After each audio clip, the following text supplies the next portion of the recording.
પ્રશાંત કિશોરની જનસુરાજ જેવી પાર્ટીઓ છે એને જાણકારો હવે સ્ટાર્ટઅપ તરીકે જોતા થઈ ગયા છે. તો આવા સ્ટાર્ટઅપ કેમ ફેલ જાય છે?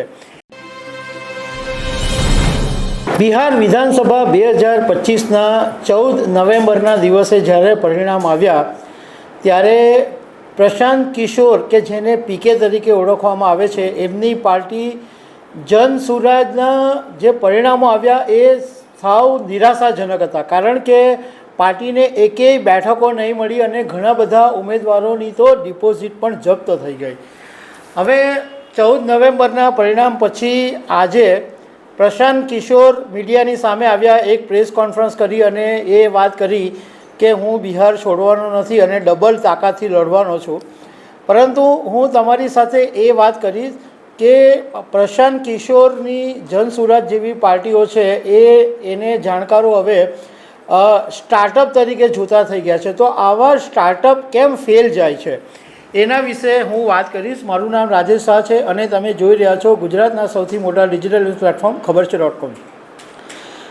બિહાર વિધાનસભા 2025ની અંદર પ્રશાંત કિશોર કે જેને રાજકીય એનાલિસ્ટ તરીકે એક રણનીતિકાર તરીકે ઓળખવામાં આવે છે, કારણ કે એમણે પ્રધાનમંત્રી નરેન્દ્ર મોદી જેવા નેતા સાથે કામ કર્યું છે, બિહારમાં નીતિશ કુમારની સાથે કામ કર્યું છે, રણનીતિ બનાવી છે અને આ વખતે એમણે જનસુરાજ પાર્ટી બનાવી અને બિહાર વિધાનસભામાં ઝંપલાવેલું, પરંતુ ધાર્યું પરિણામ મળ્યું નહીં.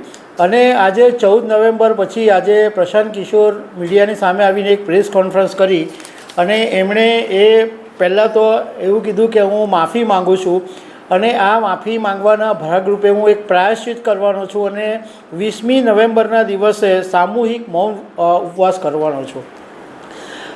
પ્રશાંત કિશોરે કીધું કે જે લોકો એવું વિચારે છે કે હું બિહાર છોડવાનો છું તો હું એમને એવું કહેવા માગું છું કે હું બિહાર છોડવાનો નથી. હું રાજીનામું કેવી રીતના આપું? મારી પાસે કોઈ પદ જ નથી તો રાજીનામું આપવાનો સવાલ જ નથી. પીકેએ કીધું કે હું ડબલ મહેનતથી કામ કરીશ અને બિહારના લોકોની વાત કહેવાનું હું કેવી રીતના છોડી શકું. તો આ બધી તો એમણે જે વાત કરી, પરંતુ હું તમને એ કહેવા માગું છું કે ભારતની અંદર જે પોલિટિકલ સ્ટાર્ટઅપ હોય છે એ સફળ કેમ નથી થતા? કારણ કે જ્યારે પીકે આ જનસુરાજ પાર્ટી શરૂ કરી ત્યારે ઘણા બધા જે રાજકીય જાણકારો છે એવું કહેતા હતા કે આ પીકેનું એક પોલિટિકલ સ્ટાર્ટઅપ છે. તો આનું કારણ એવું છે કે ભારતની અંદર જે રાજકીય પરિસ્થિતિ છે એ છેલ્લા દાયકાની અંદર ખાસી એવી બદલાઈ ગઈ છે અને એની અંદર ડિજિટલ મીડિયાને કારણે બહુ જ ઝડપથી બદલાવ આવ્યો છે અને પ્રશાંત કિશોર દેશના સૌથી પ્રભાવશાળી પોલિટિકલ એનાલિસ્ટ તરીકે જાણીતા બન્યા છે અને એનામાં એટલા માટે જે નિષ્ણાતો છે એ આને પોલિટિકલ સ્ટાર્ટઅપ કહે છે. પ્રશાંત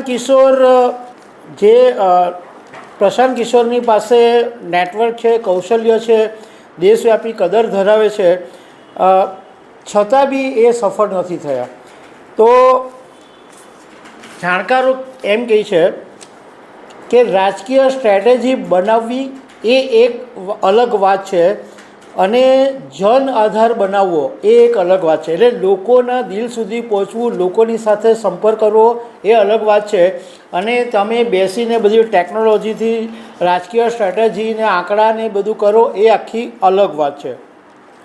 કારણ કે રાજકારણની અંદર એવું છે કે સોશિયલ એન્જિનિયરિંગ કરતાં સોશિયલ કનેક્ટિવિટી વધારે કામ કરે છે. બીજું કે બીજા બધા જે રાજ્યો છે એના કરતાં બિહારનું પોલિટિક્સ બહુ અલગ છે. કારણ કે બિહારની અંદર જાતિઓનું પોલિટિક્સ વધારે જોરથી કામ કરે છે, ત્યાં સ્થાનિક સમીકરણો વધારે કામ કરે છે અને પરંપરા ધરાવતું રાજ્ય છે એટલે પરંપરાગત વોટર્સ છે એ રીતના કામ કરે છે. બીજું કે પીકેની પાસે કોર્પોરેટ ફંડિંગ નથી, પીકેની પાસે મોટા ઉદ્યોગપતિઓનો સપોર્ટ નથી અને પરંપરાગત કેડર આધારિત એમનું જે મોડેલ બનાવવું જોઈએ એ મોડેલ એમણે બનાવ્યું નથી. રાજકારણની અંદર જે રાજકીય પાર્ટી હોય છે એ એમનું જે ફૂલ ટાઈમ બિઝનેસ જેવું હોય છે. 365 days માત્ર પોલિટિક્સની જ વાત કરે અને આખું એમ કહેવાય કે એમના લોહીમાં પણ પોલિટિક્સ વસી ગયું હોય, ઊંઘતા જાગતા માત્ર પોલિટિક્સની જ વાત કરતા હોય. જ્યારે આવા પોલિટિકલ સ્ટાર્ટઅપ હોય છે પીકે જેવા, એ પ્રોજેક્ટ ડ્રીવન ઓપરેશન હોય છે. એટલે જ્યારે જરૂર પડે ત્યારે એક પ્રોજેક્ટ તરીકે ઊભા કરે અને એની ઉપર વર્કિંગ કરે, તો એ કામ નહીં કરે. તમે આ રાજકીય પાર્ટીઓ દિવસ રાત રાજકારણનું વિષય વિચારતા હોય, 365 દિવસ રાજકારણ સિવાય કંઈ વાત નહીં કરતા હોય, અને તમે એક પ્રોજેક્ટ ડ્રીવન ઓપરેશન કરો તો એ તમે સક્સેસ નહીં જાઓ.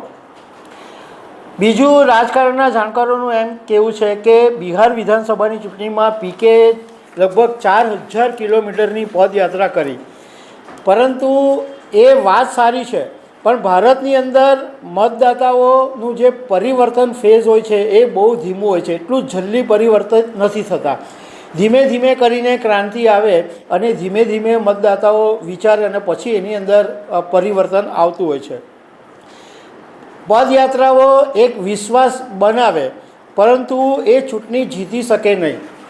ઘણી બધી વખત એવું જોવા મળે કે કોઈ રાજકીય નેતાની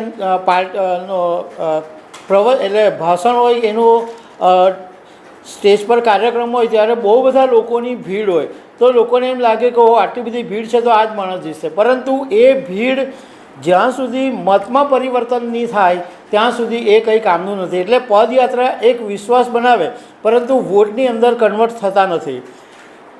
બીજું કે બિહારની અંદર આરજેડી પાસે દાયકાઓ જૂનો અનુભવ છે. લાલુ પ્રસાદ યાદવથી માંડીને એમણે ત્યાં આગળ એક પોલિટિક્સ ત્યાં સ્થાપિત કરેલું છે. એમની પાસે એક સોશિયલ જસ્ટિસ પોલિટિક્સ છે.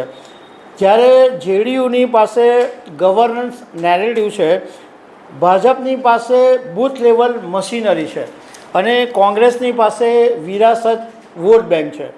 તો આ બધી જે રાજકીય પાર્ટીઓ છે બિહારની અંદર, આરજેડી, જેડીયુ, ભાજપ, કોંગ્રેસ, આ બધી બહુ વર્ષો જૂની અને ગ્રાઉન્ડ લેવલે મહેનત કરનારી પાર્ટીઓ છે.